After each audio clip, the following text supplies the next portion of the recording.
Rachel and Mark Jantantua, Chris earned gold medal in Wushu Sanda category B, boys 42 kilograms, the first national gold medal for a Filipino in this sport.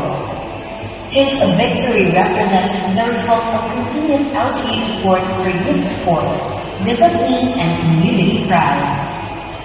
Naghahanap ako sa kasali sa laro ko.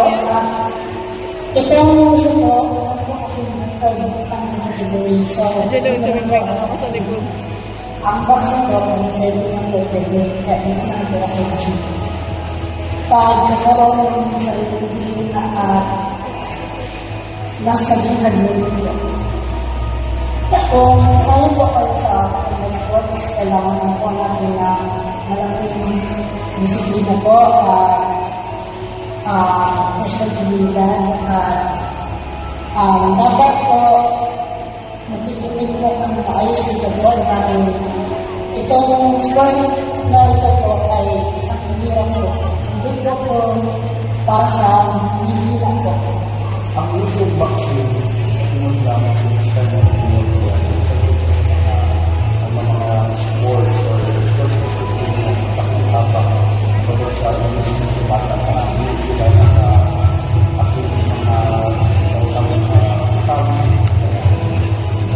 droga, diseases. Kung ano sa external sports, sa pagbabago, napangalan sa taas ng panahon para sa ensayo, sa lawas bumibulog kayo. Gabi na, sa mga sa combat ay importante ng lugar disiplina. Hindi lang sa pagkalingon, hindi ano pa puno, lahat ng mga. So, isa sa katapang sa mas matapang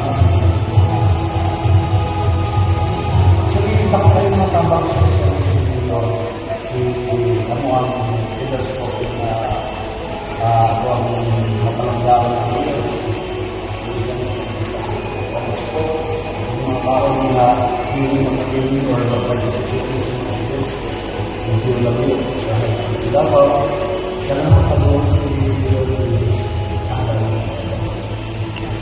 gabi na ang sinipili sa mga choir lately hindi sa mga abang hopefully na realize ko para makita Sa taunang John Larkin